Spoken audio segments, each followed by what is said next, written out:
আসসালামু আলাইকুম everyone, welcome back to my YouTube channel. সবাই কেমন আছেন আপনারা? আশা করি সবাই আপনারা ভালো আছেন। আমি আলহামদুলিল্লাহ অনেক ভালো আছি। আবার একটু মনটা খারাপ বলতে পারেন, বিকজ আজকে আমার জন্য একটা স্যাডেস্ট ডে, বিকজ আজকে হয়তোবা আপনারা আমার এই বাইকের ড্যাশবোর্ড, বাইকের মিটার, এই বাইকের সাথে ব্লগ হয়তোবা আপনারা আজকের পরে হয়তোবা আপনারা দেখতে পারবেন না,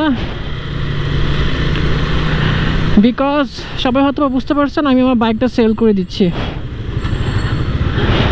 আজকে বের হয়েছি, আসলে আমি আমার বড় আপুর বাসায় ছিলাম রিয়াকে নিয়ে, তো এখন আর কি বাসার দিক চলে যাচ্ছি। তো চিন্তা করলাম আমার এই বাইক সেলের বিষয়টা আপনাদের সাথে শেয়ার করি, যেহেতু আজকের পরে আর আমি বাইকটা চালাতে পারবো না। সো এই মানে চিন্তা করলাম যে আপনাদেরকে সাথে নিয়ে আমার মেমোরিটা ক্রিয়েট করি, শেষ একটা মেমোরি। তো এই জন্য আর কি আপনাদেরকে নিয়ে বের হওয়া। কী বাইক নিব অ্যাকচুয়ালি আপনারা তো সবাই জানেন, আসলে কিছু পেতে হলে কিছু হারাইতে হয় সেরকম কিছু একটাই হতে যাচ্ছে। আচ্ছা, বাইক সেলের বিষয়টা পরে আসতেছি। আর একটা কথা বলি, সেটা হচ্ছে আমি বাইকটা গতকালকে ধোয়াইছিলাম, তারপর বাকিটা আজকে ইতিহাস হয়ে গেছে। বঙ্গ মার্কেট থেকে বাসার দিক মানে ব্যাক করার পরে সময় আর কি এত পরিমাণে কাদা আমার বাইকে লাগছে, একেবারে কি বলবো, মানে খুব খারাপ লাগতেছে। বাইকটা কাদা লাগছে, বাইকটা ধোয়াইছি, বাইকটা তো আর ধোয়ানো হবে না। হ্যাঁ, তো কথায় চলে আসি, বাইকটা হুটান আমার সেল হয়ে গেছে। আশা বুঝি নাই যে এত সুন আমি বাইকটা ছেড়ে দিব, এইভাবে আমি বাইকটা ছেড়ে দিব। আমার কোনো প্রিপারেশন ছিল না, হুট করে বাইকটা সেল দেওয়া হয়ে গেছে, মানে সেল হয়ে গেছে, আগামীকালকে বাইকটা নিয়ে যাবে। তো আজকে বের হয়েছি রিয়াকে নিয়ে, ভাবলাম বড়াপুর বাসা থেকে একটু ঘুরে আসি, তারপর যেহেতু বাইকটা সেল দিয়ে দিব আপনাদেরকে নিয়ে একটু আপনার সাথে একটু বিষয়টা শেয়ার করি। তো এই জন্যই বাইকটা সেল দিছি হচ্ছে 3 লাখ। বাইকটা নিয়েছিলাম হচ্ছে 3,50,000 দিয়ে, আজ থেকে 6 মাস আগে। বাইকটার সাথে অনেক মেমোরি আছে আমার, যদিও অল্প অল্প ঘোরাঘুরি করছি, তারপরেও বাইকটার সাথে আমার অনেক মেমোরি। ওকে অনেক মিস করব।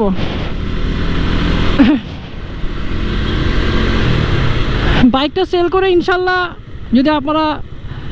যদি আল্লাহ সহায় থাকে, আপনারা সবাই যদি আমাদের জন্য দোয়া করেন, ইনশাল্লাহ বাইকটা সেল দিয়ে R15 ভার্সন 3 ইন্দোনেশিয়ান এডিশনটা নেওয়ার ইচ্ছা আছে। এখন বাকিটা আল্লাহর হাতে, দেখা যাক কি হয়।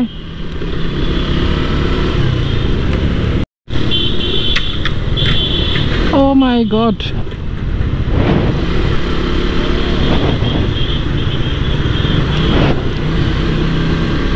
আমি আসলে জানি না উনি হেলমেটটা পরছে কি না। হেলমেটটা পরলে মনে হয় না হেলমেটটা এভাবে খুলে যাওয়ার কথা।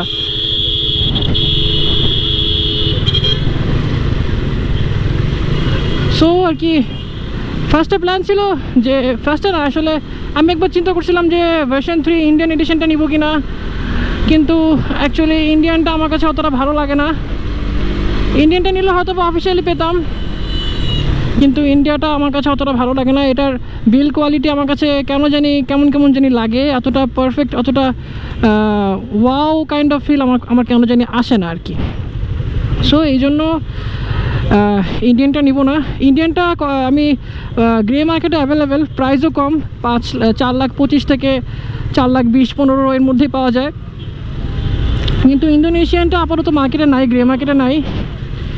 ইন্দোনেশিয়ানটা আসতে হয়তোবা কিছুদিন সময়, বলতে গেলে 10 থেকে 12 দিন সময় লাগতে পারে। সো তারপর আসলেই আমি ওটা নিয়ে নিব আর কি ইনশাল্লাহ। অ্যাকচুয়ালি আমি খুব এক্সাইটেড, আমার ড্রিম বাইকটা আমি পারচেস করব কিছুদিনের মধ্যে। খারাপও লাগতেছে আবার ভালোও লাগতেছে, দুটো একসাথে।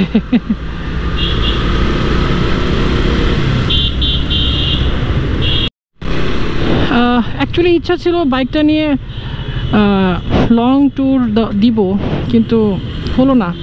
চাইছিলাম যে আমি আসলে GSX-R কেনার পরে কোনো মানে বড় কোনো ট্যুর দেওয়া হয়নি, শুধু ওয়ান ডে ট্যুর দিয়েছিলাম, তা তো আপনারা সবাই জানেন।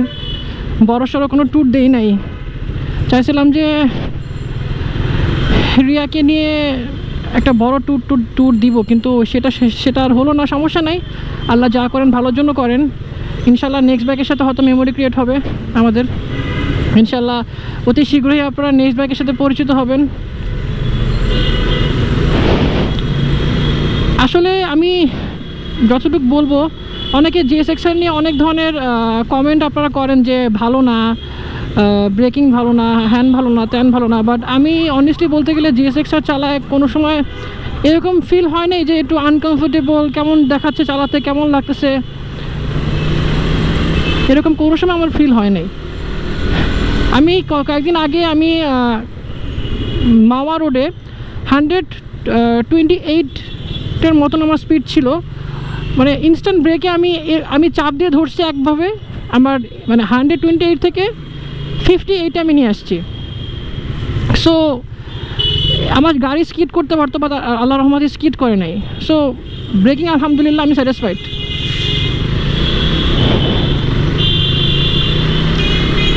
এখন ভার্সন 3 যদি না হয় অবশ্যই গ্রে মার্কেট থেকে নিতে হবে, এখান থেকে নিতে পারবো না। নিলে হয়তো আলিফ মোটরস বা এই টাইপের কোনো শোরুম থেকে নিব। আলিফ মোটরসে গেছিলাম কদিন আগে, একটু আগে বলছি, ওইখানে আগে লটের বাইকগুলো প্রাইস ছিল হচ্ছে 5,15,000, হয়তো বা তারা কিছু অনার করবে আর কি, দেখা যাক কি হয়।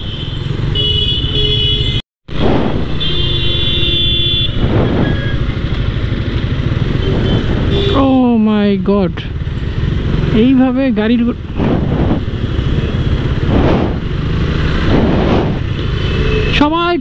সবাই কনফিউজড গাইজ। অ্যাকচুয়ালি এই ব্লগটা আমার জন্য আসলে স্পেশাল, বিকজ আপনাদের সাথে আমি লাস্ট টাইমের মতন আমার এই বাইকটা শেয়ার করতে পারতেছি, এই বাইকের সব কিছু স্ক্রিনে দেখাতে পারতেছি। জানি না আপনারা ব্লগটা কীভাবে নেবেন। কোথাও ঘুরতেও যাচ্ছি না, কোনো ভালো কোনো